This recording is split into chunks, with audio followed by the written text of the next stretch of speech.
Pre-Calculus Unit 4, Lesson 5, Graphs of Sine and Cosine.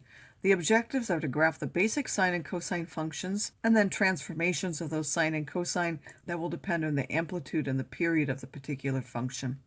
So for the basic one, for the sine function, we can put in any angle from minus infinity to infinity, but what we get out of that is always a value between -1 and 1. We have already mentioned that it's an odd function. Because it can only be between -1 and 1, it's bounded, but it's also continuous. It has no asymptotes, and it's periodic with period 2 pi. We would use the values on the unit circle, remembering that these are the sine and the cosine. So if we have 1 and 0, and then this goes to 0, 1, this is -1, 0, and this is now 0, -1.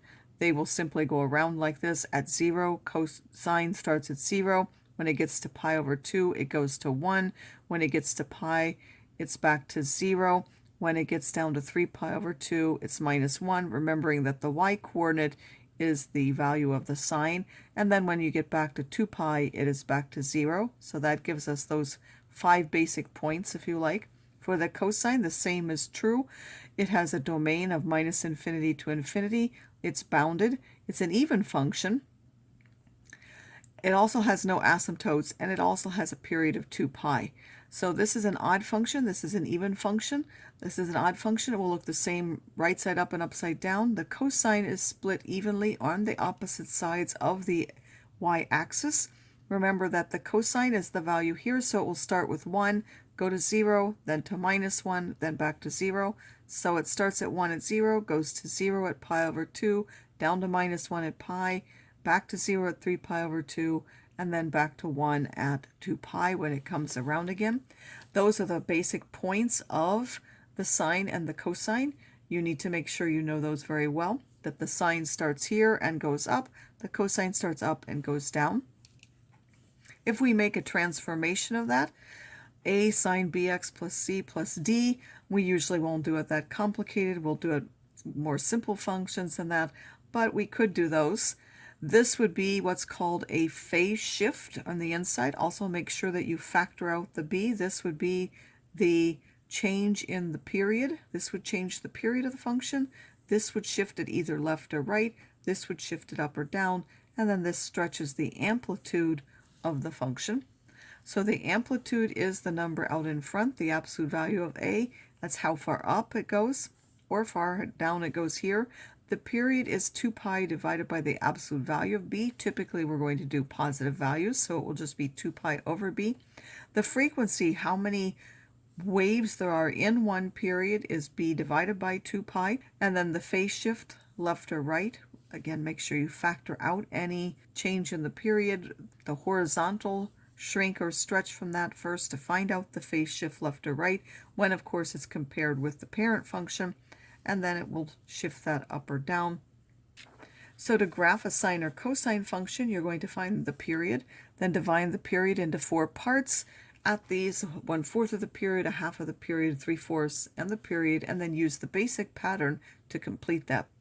So if we have y equals 1/4 the cosine of 2/3 of x, the amplitude is the number out in front, 1 over 4.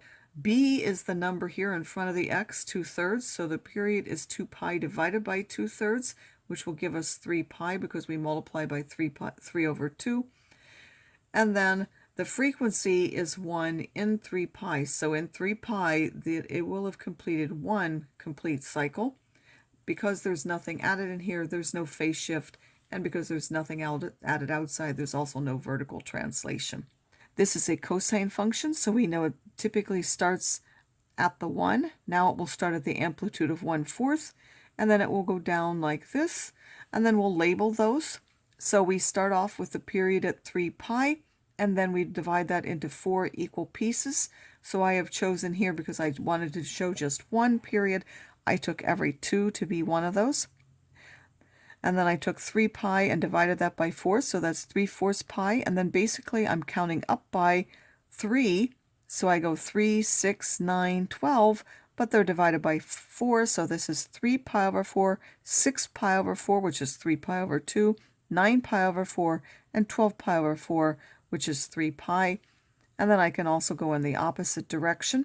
So if you want to think of it as skip counting, if this is a 3, then you're counting by 3s. If it were a 5, you would be counting by 5s, and so on. For y equals minus 3/2 the sine of 2x. The amplitude is 3/2, not a minus 3/2. It's always positive. The period is found from this number 2. We take 2 pi and divide by 2, which is just pi. So I wanted to show 2 periods this time. In fact, I really showed 3. So I only went out to the 4th line, and then I took pi and divided by 4, giving me pi over 4. I'm now counting by 1. There's a 1 there, so 1 pi over 4, 2 pi's over 4, 3 pi's over 4, 4, 5, 6, 7, and 8, all the pi's over 4. And then I simplified those fractions, and then I went minus 1 pi over 4, minus 2 pi's over 4, minus 3 pi's over 4, minus 4 pi's over 4, and so on. Because the period is pi, the frequency is 1 in pi, meaning you will get 1 frequency in pi. So in 2 pi, there would be 2 cycles of that. It's negative, so it will be reflected. Sine starts at 0. Normally we would go up to the amplitude, but because there's a minus, we go down to the minus first, always back to 0, then up to the positive, back down to 0, to the negative, back to 0. Remember, both sine and cosine always go back to the 0 in between. For this particular one, and we won't do these very often, but I thought I would show you what it's like. First, I would factor out the 3 to get 3 times x minus pi over 18. And the amplitude is the number 5. The period will still come from that number 3, so it's 2 pi over 3. The frequency will still be 3 out of 2 pi. The phase shift is pi over 18 right. So I'm going to take my basic points and shift them all by adding pi over 18 to them. So first I would get my 2 pi over 3, divide that by 4, which would be pi over 6. So I would get pi over 6, and then 2 pi over 6, 3 pi over 6, and so on.